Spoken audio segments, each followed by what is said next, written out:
Our next exercise is again quite simple. From both hands on the ball, and it's just going to be a diagonal movement this way and turn up and then back down to the hand on the ball. Again, maintaining this movement quality, and we try and get the straightest line we can. That's an indication that our overall body control is okay and where we want it to be. And again, so without changing stance, the other hand. And it doesn't matter if our hands are coming higher than they would do normally in combat. We're just training the movement quality skill first of all.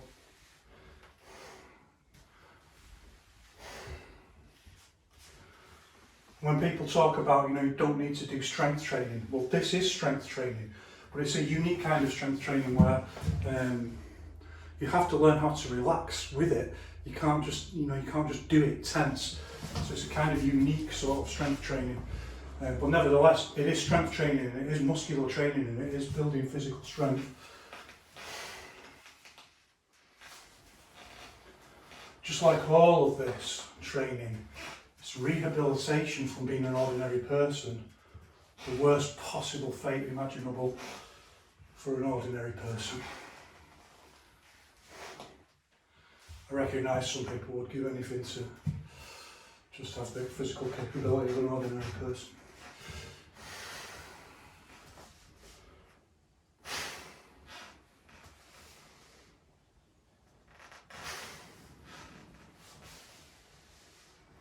We don't have to do it so slow, we can do it faster. Just trying to maintain, just trying to keep this. Let's change.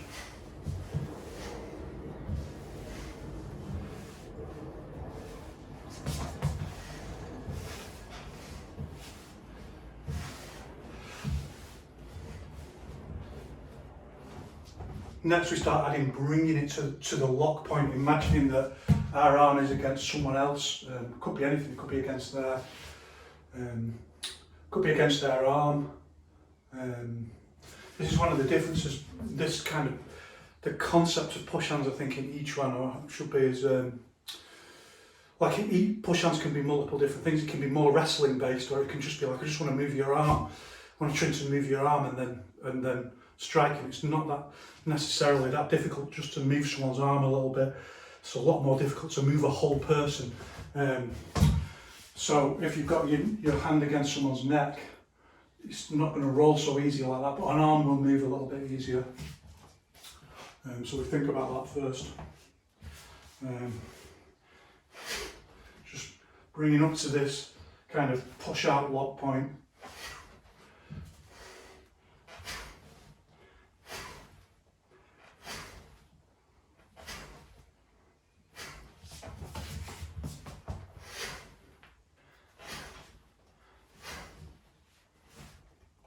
So here's the bit where, I could bounce off it like that.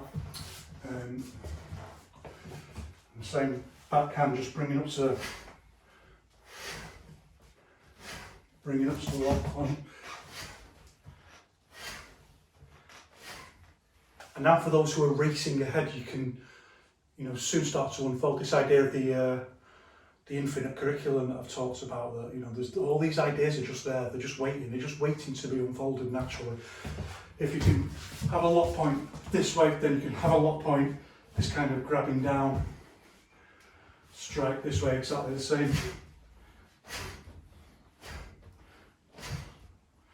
Same this way, you can be float and just practice pulling back.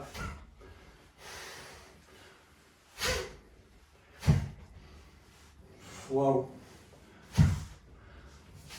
And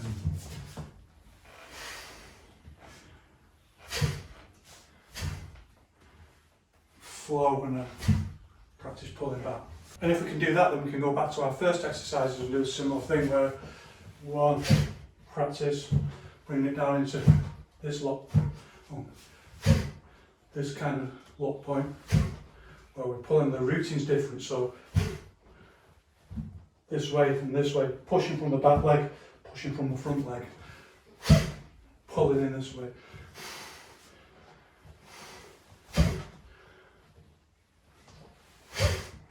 So we're not doing it with power yet. That's not the idea. If you do it with power, you start losing the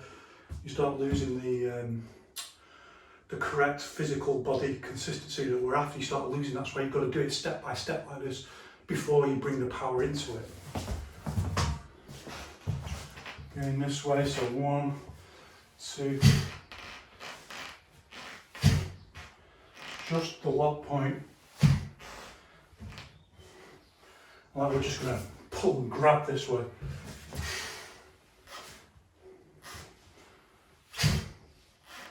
Now we can start thinking about doing it with Farley, putting some power in it. Flow.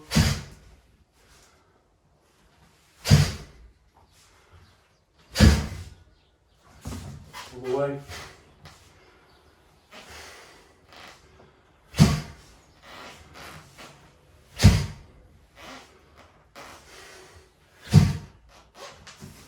And then we can start adding in techniques after that.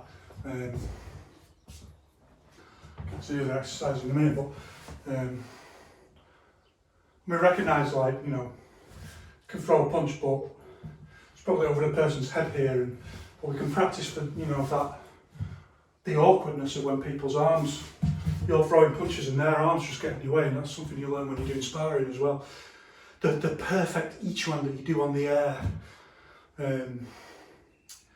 That's why you've got to do sparring, then all of a sudden, like, your punches aren't long enough to hit the person. That's absolutely classic for each one. Punches are too close range. You've believed in this theory of close range, of each one being close range for so long, and then not done any sparring, and you do some sparring and it doesn't work, you've got to get in. Then your arms start clashing, stuff like that, and it's chaotic. The reality of the fight, as Yao Zong's will say, start from that, not from the perfect idealisation. We can start doing the pulling and then hit back.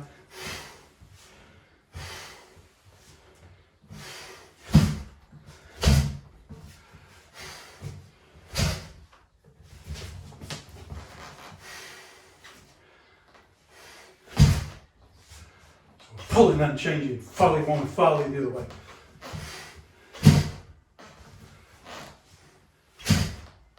And again for our single movements, with more power now. One hand, so it's harder to do the release force.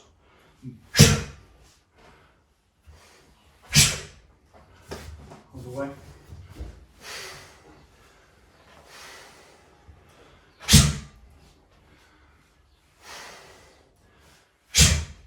And we want those ones where it goes a bit wobbly, where it all goes a bit wrong. You learn more when it goes wrong than the perfect one. The perfect one's just, yeah, I can do that. One that goes wrong forces you to adapt, and that's what you want. You want that training. That's the gold training that's training you for the chaos. And we can start combining, and we'll do it this way, like pull and push this way, because we've not done that one. Or, like pushing this way, and this is much harder because you're going to get bouncing resistance back, and that's also really useful because it teaches you, like, when you're doing close range things like this and you're pushing in like that your own hand can hit you in the head and stuff like that. So we're going to do flow, pull back, and then push in, and then these, because they're so springy, they do things like they spring you back off your root and stuff like that, knock you over. So then you learn how to just lean in the right amount. Lean in too much, then you're vulnerable, but don't lean enough, you just ping off. All these little things that the body's got to know. It's kinetic knowledge.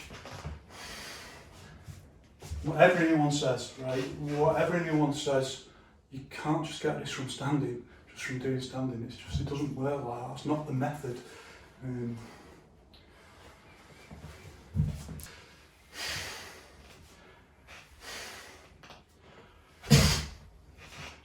Pulling and spring, you've got to lean in a little bit or it will ping you right back off your root, particularly in this more horizontal stance that I'm in.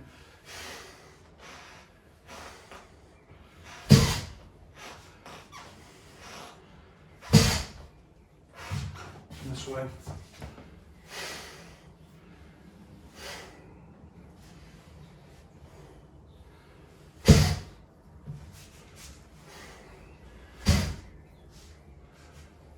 So there's too much energy going that way and not enough forward. So little things like that, just correcting you all the time.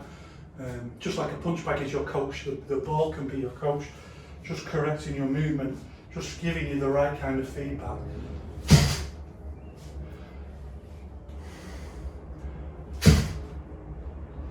And it is hard. I mean, I've got videos up there and proper moving the bag with the short range Farley movement. So you can't really do that. Like I can't, like on a back, I can really move it like. But with the ball, it gives you just laws of physics. You get just as much energy back as you put in. So the ball is always the same level as you, no matter how high your level is. The ball's able to resist to exactly that degree because it gives the exact same amount of pressure, which is really useful.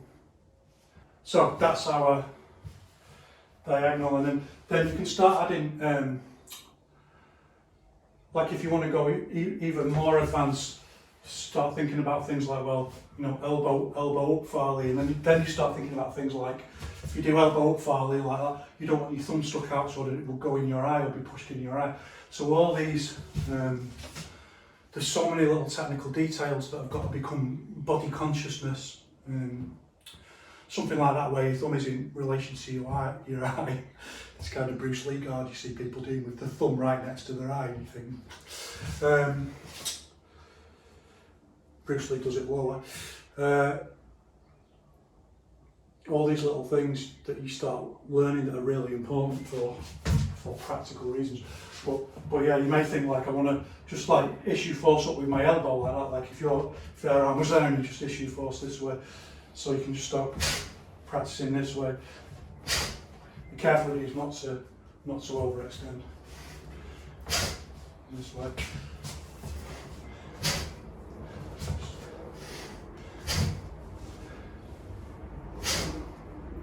Or elbow and then elbow and then back.